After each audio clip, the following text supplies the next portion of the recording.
নমস্কাৰ বন্ধুসকল, আমাৰ আছামিজ গুৰু চেনেললৈ আপোনাক স্বাগতম। আজি আমাৰ ভিডিঅ'টোৰ জৰিয়তে জানিব পাৰিব যে UANৰ পাছৱৰ্ড বা EPF একাউণ্টৰ পাছৱৰ্ড হেৰালে বা পাহৰি গ'লে কেনেকৈ ৰিছেট কৰিব। ভিডিঅ'টো শেষলৈকে চাই থাকিব। প্ৰথমতে আপোনাৰ মোবাইলৰ ক্ৰোম ব্ৰাউজাৰটো ওপেন কৰিব আৰু 3 ডটত গৈ ডেস্কটপ সাইট কৰি ল'ব। আৰু ইয়াতে সাৰ্চ কৰিব EPFO।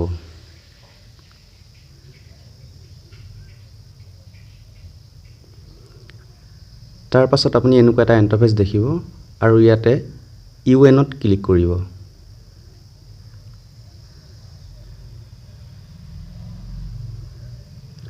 আৰু ইয়াতে তলৰ ফালে দেখিবলৈ পাব ফৰগট পাছৱৰ্ড।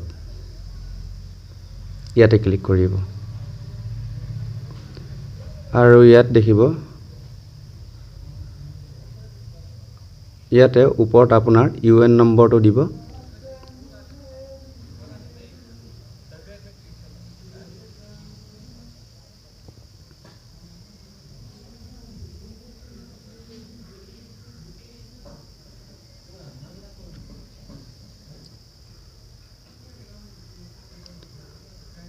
আৰু এতিয়া তলত দিব কেপচাটো দি দিব।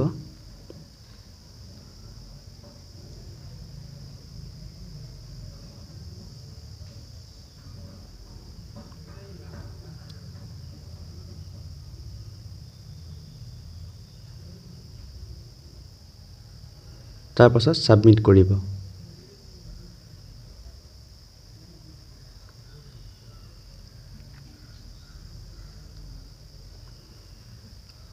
অলপ টাইম ল'ব লোডিং হ'বলৈ।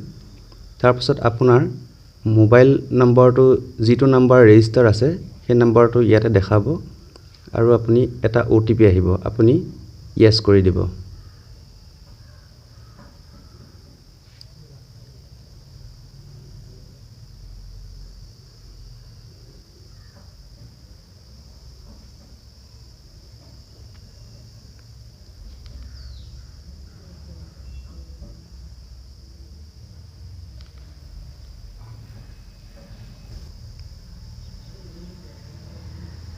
ইয়াতে OTPটো দি দিব আৰু ভেৰিফাইড ক্লিক কৰিব।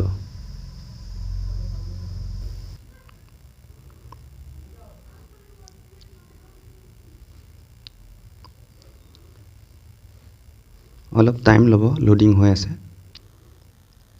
এতিয়া ইয়াত আপোনাৰ মতেদি এটা পাছৱৰ্ড দিব আৰু কনফাৰ্ম পাছৱৰ্ড সেই পাছৱৰ্ডটি দিব আৰু সাবমিটত ক্লিক কৰিব।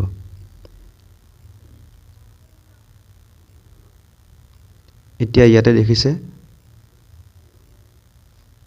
Password change successfully. আৰু এনেকৈ আপোনাৰ PF একাউণ্টৰ পাছৱৰ্ড ৰিছেট কৰি ল'ব পাৰিব। ভিডিঅ'টো ভাল লাগিলে চেনেলটো সাবস্ক্ৰাইব কৰিবলৈ নাপাহৰিব আৰু লগতে থকা বেল আইকনটো দবাই দিব যাতে পৰৱৰ্তী সময়ত এনেকুৱা ভিডিঅ'সমূহ আপোনালোকে পাই থাকে। আজিলৈ ভিডিঅ'টো ইমানেই। ধন্যবাদ।